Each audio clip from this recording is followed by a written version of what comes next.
Olá, meus irmãos, sejam muito bem-vindos ao nosso canal Academia da Palavra. Meu nome é Ricardo Alcântara e estou muito feliz em poder mais uma vez estar aqui com vocês compartilhando das Escrituras. E hoje eu quero, junto com vocês, meditar um pouco em um texto muito conhecido das Escrituras. Eu quero trazer um pouco de aprofundamento nesse texto tão conhecido que nós vamos falar hoje a respeito de João capítulo 3. Você conhece muito bem esse texto, aquele encontro precioso de Jesus e Nicodemos ali, que teve, eu digo, um grande impacto tanto na vida de Nicodemos quanto na vida de todos nós que fomos alcançados por essa palavra. Essa palavra, esse diálogo de Jesus e Nicodemos nos alcançou com uma profundidade enorme, meu irmão, porque nós entendemos bem hoje nas Escrituras o quão profundo é o texto de João capítulo 3, ali no encontro Jesus e Nicodemos, tá bom? E você que está chegando agora, estou muito feliz com a sua chegada. Se você já puder se inscrever no nosso canal, vai deixando o seu like, compartilhando o nosso conteúdo. Nosso desejo, querido, é que mais gente seja edificada pela palavra de Deus, tá bom? Mande também para aqueles seus amigos que ainda não tiveram um encontro pessoal com Cristo, que é a obra do Espírito Santo. Nós sempre entendemos que quem faz a obra é o Espírito Santo, tá bom? Vamos acreditando nisso. Eu quero, antes de qualquer coisa, te convidar para orar, para que Deus direcione todas as coisas, pois tudo é dele, né? A obra é dele, as escrituras são dele, tudo é dele, tá bom? Pai, em nome de Jesus, nós te damos graças, ó Deus. Pedimos que o Senhor venha estar presente nesse ensino, nesse estudo que, junto com os meus irmãos, nós vamos compartilhar agora, Deus. Que a tua presença, Espírito Santo, venha alcançar a cada um de nós e nos transformar conforme a imagem do Senhor Jesus, o nosso Senhor e Redentor. Amém. Então, antes de começar aqui já explanar, eu queria junto com vocês ler as Escrituras, tá bom? Aqui nós vamos ter aqui no Evangelho de João, no capítulo 3, eu deixei aqui já pronto para a gente ler um pouco aqui desse capítulo 3, alguns versos, tá? Então, vamos começar aqui no verso 1. Se você puder abrir a sua Bíblia aí na sua casa, pode acompanhar comigo, tá bom? João, no capítulo 3, verso 1. Havia um fariseu chamado Nicodemos, uma autoridade entre os judeus. Ele veio a Jesus à noite e disse: Mestre, sabemos que ensinas da parte de Deus, pois ninguém pode realizar os sinais miraculosos que está fazendo, se Deus não estiver com ele. Em resposta, declarou: digo-lhe a verdade, ninguém pode ver o reino de Deus se não nascer de novo. Verso 4, perguntou Nicodemos: como alguém pode nascer sendo velho? É claro que não pode entrar pela segunda vez no ventre da sua mãe e renascer. Respondeu-lhe Jesus: digo-lhe a verdade, ninguém pode entrar no reino de Deus se não nascer de novo, nascer da água e do Espírito. O que nasce da carne é carne, mas o que nasce do Espírito é Espírito. Não se surpreenda pelo fato de eu ter dito: é necessário que vocês nasçam de novo. O vento sopra aonde quer. Você o escuta, mas não pode dizer de onde vem e para onde vai. Assim acontece com todos os nascidos do Espírito. Perguntou Nicodemos: como pode ser isso? Disse Jesus: você é mestre em Israel e não entende essas coisas? Asseguro-lhe que nós falamos do que conhecemos e testemunhamos do que vimos, mas mesmo assim vocês não aceitam o nosso testemunho. Eu lhes falei de coisas terrenas e vocês não creram. Como crerão se lhes falar de coisas celestiais? Ninguém jamais subiu ao céu a não ser aquele que veio do céu, o Filho do Homem. Da mesma forma como Moisés levantou a serpente no deserto, assim também é necessário que o Filho do Homem seja levantado, para que todo o que nele crê tenha a vida eterna.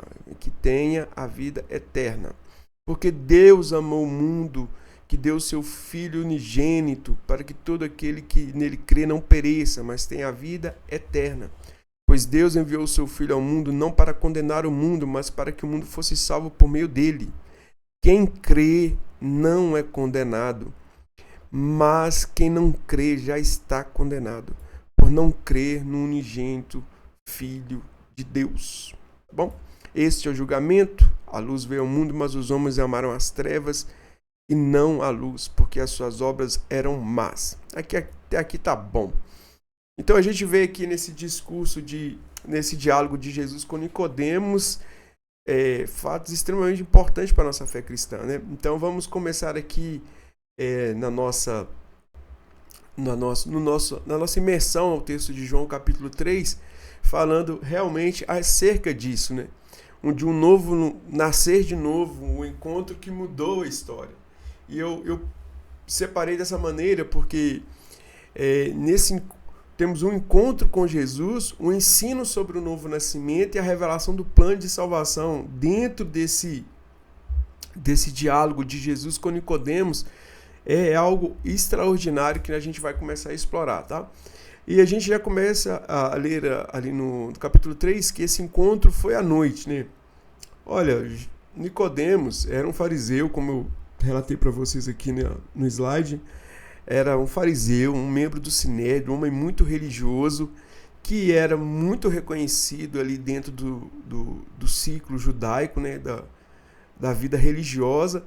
E é bem provável que pode ser, vamos dizer, duas possibilidades que o fizeram buscar Jesus à noite. A primeira delas é que talvez ele não quisesse ser visto ainda no encontro pessoal com Jesus por causa da repercussão que pudesse vir a dar, tanto junto aos seus pares ali do Sinédrio, mas também pode ser que Jesus estava sempre tão ocupado, tão cheio de ações, atividades, que alguns podem até acreditar que tenha sido isso, mas é muito mais provável que Nicodemos estivesse mais sendo reservado, quisesse mais um encontro a sós para poder talvez ter menos,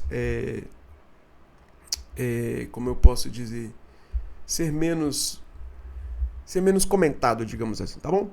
E apesar de todas essas características que ele diz, eu vejo assim, Nicodemos que sentia falta de algo na vida dele, pois ele era um homem religioso e ele, como os demais judeus conhecedores da palavra de Deus, ele também esperava o reino de Deus, ele esperava o Messias, né? Assim como os outros, ele esperava de uma forma a revelação de um Messias, né? E agora ele se depara com esse Cristo, que, como o texto diz, nós vimos lá na leitura, ninguém pode fazer essas coisas se não for de Deus, né? Mas aí ele não entendia ainda qual nível Jesus era vinculado a Deus. Era um profeta. O Filho de Deus ainda soava com muita dificuldade aos ouvidos desses homens religiosos, né? E aqui eu procurei apresentar aqui o que produz o encontro com Jesus, né? Primeira coisa que eu destaco, querido, é relacionamento. A religião não substitui o relacionamento, né?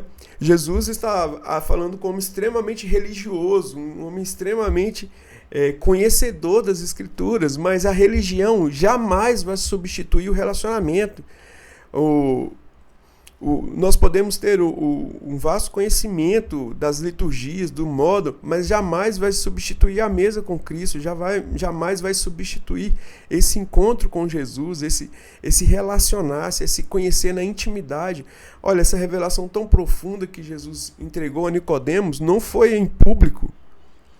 Glória a Deus que está registrado nas Escrituras para nós termos conhecimento, mas foi num momento de relacionamento, de comungar de uma ideia, de uma palavra, de uma opinião, de um entendimento. Deus amou o mundo de tal maneira, né? Algumas versões dizem dessa forma.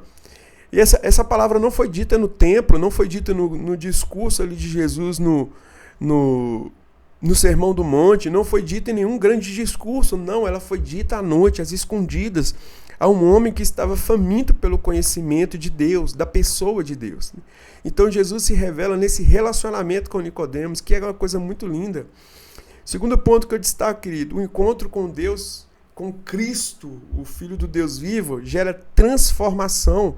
O conhecimento bíblico sem transformação não produz vida. O conhecimento bíblico sem essa transformação, sem um nascer de novo, é mera religiosidade. É isso que Jesus está dizendo. Ó. Você é mestre em Israel, mas você não entende. Você não entende o que eu estou dizendo. Eu estou falando de coisas ainda terrenas, mas quando dirá quando eu falo de coisas espirituais? Porque a nossa mente está muito na terra. Então veja bem, olha que maravilha.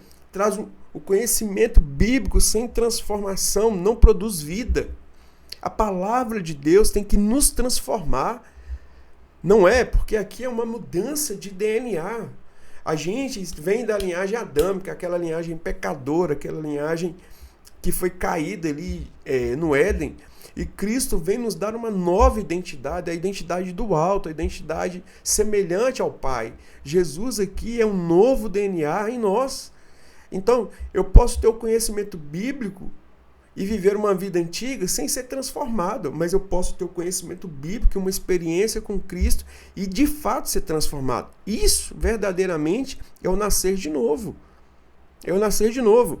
E olha aqui, o terceiro ponto que eu trouxe, que é a revelação, o encontro com Cristo traz revelação. Nicodemos sabia muito de Deus, mas ainda não conhecia a Deus. E talvez eu e você estejamos muitas vezes nessa mesma situação. Conhecemos muito sobre Deus e não conhecemos Deus. Porque nós ficamos no nível apenas do nosso intelecto, da nossa sabedoria, quando verdadeiramente nós precisamos nos despir de nós mesmos para poder sermos cheios de Deus, sermos cheios do Espírito Santo. Olha para Nicodemos. Quem não nascer... Vamos lá, vamos para o texto. O que nasce da carne, aqui no verso 6, é carne, mas o que nasce do Espírito é Espírito. Há uma diferença clara em quem nasce da carne e quem nasce do Espírito. Deixa eu só mostrar para vocês aqui, a tela do meu computador. Vou lá. Quem nasce da carne é carne, mas quem nasce do Espírito é Espírito. Há uma diferença entre viver esse conhecer a Deus na carne, apenas no nosso intelecto, na nossa religiosidade, do que no Espírito, pois é necessário nascer da água e do Espírito. A água como símbolo de purificação, de renascimento, de sepultamento, a água do batismo, e do Espírito nascer de novo, ter a identidade de Deus. E aqui nós vemos que esse encontro com Cristo produz em nós relacionamento, transformação e revelação da pessoa de Deus, né? O nascer de novo como um símbolo, né? Um nascer do alto, de cima, não é algo natural. Pois aqui eu quero falar sobre o poder do novo nascimento. Pois a gente temos que entender que Nicodemos pensa em algo físico e Jesus fala de algo espiritual. Queridos, o novo nascimento não é uma mudança moral, mas mudança de natureza. Olha, a mudança, o novo nascimento não quer dizer apenas, eu fumava, eu não fumo mais, eu bebia, eu não bebo mais, eu mentia, eu não minto mais. Não, querido, isso pode ser um reflexo da nova criatura que você é. Mas, de fato, o novo nascimento é uma mudança de natureza. A nossa natureza adâmica, ela precisa morrer na água do batismo, ela precisa ser sepultada na água do batismo. E um esforço de entendimento que tudo isso não é esforço humano. Eu preciso entender que isso não é esforço humano, é uma obra do Espírito.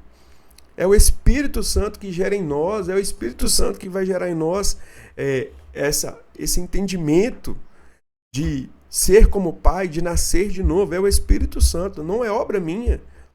Nós não temos mérito na nova vida em Cristo, nós não temos mérito. Tudo é mérito de Jesus, tudo é mérito do Senhor. Nós não temos nenhum mérito sobre isso, tá bom? E aqui a gente tem uma revelação profunda de Jesus falando acerca da sua morte e ressurreição, né? Pois aqui ele vai dizer que assim como as serpentes foram levantadas no deserto, serpente de bronze, assim também o Cristo seria levantado. E o que significa isso?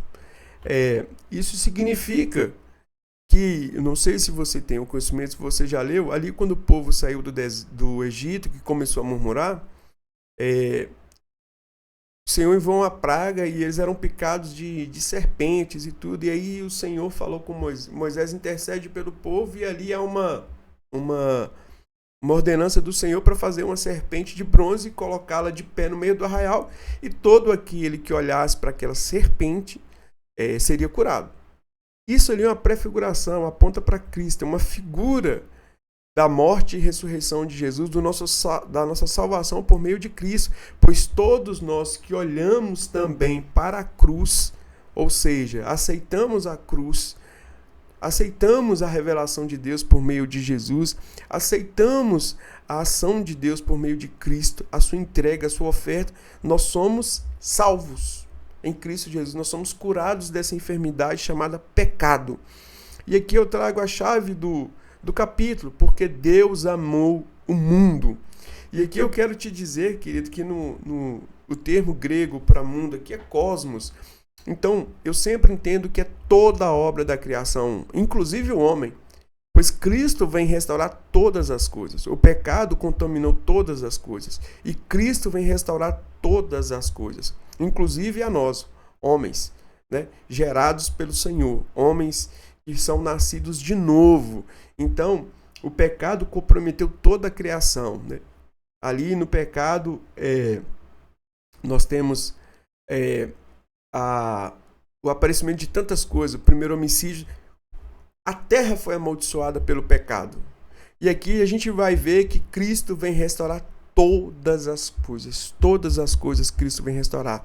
Porque Deus amou o mundo, o cosmos, toda a obra da sua criação. Então a gente vê a grandeza do nosso Deus através de Cristo, amando tudo que Deus criou, porque tudo que Deus criou foi bom, querido, tá? É isso que Gênesis vai dizer. Deus não criou nada errado, foi tudo criado perfeitamente bom, beleza?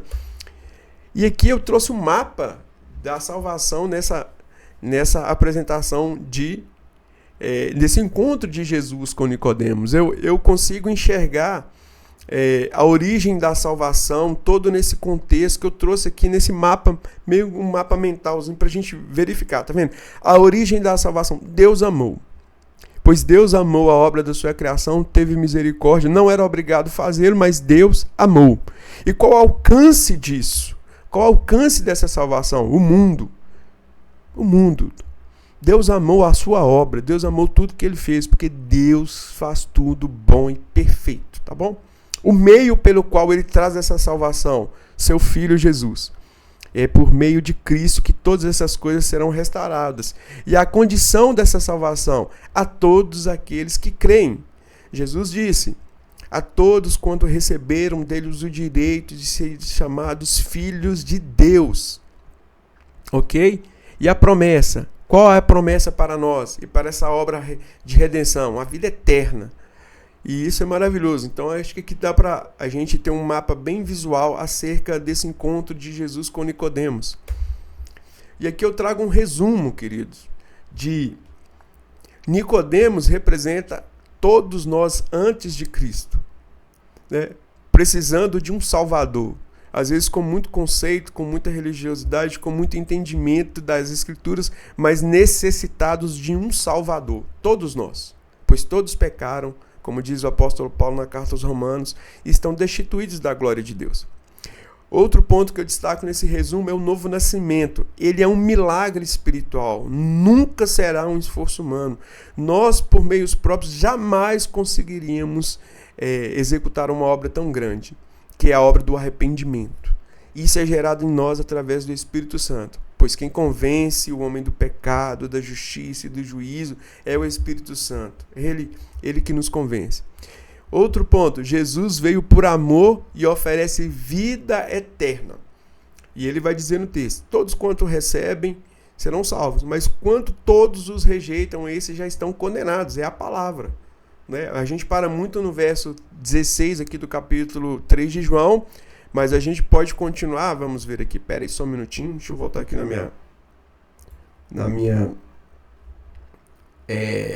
vamos lá. Deus amou o mundo de tal maneira que deu seu Filho unigênito para que todo que nele crê não pereça, mas tenha a vida eterna. Normalmente nós paramos aqui, mas vamos para o 17 e para o 18. Pois Deus enviou o seu Filho ao mundo não para condenar o mundo, mas para que este fosse salvo por meio dele, por meio de Cristo, não é mérito nosso jamais. Verso 18. Quem crê não é condenado. tá bom? Mas quem não crê já está condenado. Por que isso, pastor? Por que quem não crê já está condenado? Porque não creu no Filho unigênito de Deus. E isso é muito forte. Muitas vezes nós temos parado só no verso 16 e esquecemos de apresentar o 17 e o 18. Temos que tomar cuidado com isso, tá bom? Nossa resposta decide ao nosso destino. Quem crê já está salvo. Quem não crê já está condenado. Olha só, irmãos, eu queria finalizar esse estudo aqui rápido sobre João capítulo 3, o encontro de Jesus com Nicodemos, que a gente não vai ver ali Nicodemos sendo aquele discípulo largando tudo para seguir a Jesus, mas as palavras de Jesus foram tremendas na vida de Nicodemos. O coração de Nicodemos foi alcançado pelo Senhor. Eu não tenho dúvida disso. Esse homem esperava o reino de Deus, ele esperava a salvação em Deus. E no final do Evangelho de João, a gente vê, eu vou trazer aqui para vocês, tá bom? No Evangelho de João, peraí só um minutinho, Evangelho de João, deixa eu ver aqui. Evangelho de João. No capítulo 19, no verso 38, Jesus já havia sido crucificado, tá bom? Verso 38. Depois disso, depois da crucificação, José de Arimateia pediu a Pilatos o corpo de Jesus. José era discípulo de Jesus, mas o era secretamente, assim como eu creio que Nicodemos também foi, tá bom? Porque tinha medo dos judeus. Com a permissão de Pilatos, veio e levou embora o corpo de Jesus, tá bom? Verso 39.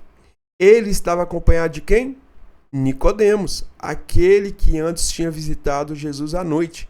Nicodemos levou cerca de 34 quilos de uma mistura de mirra e aloés.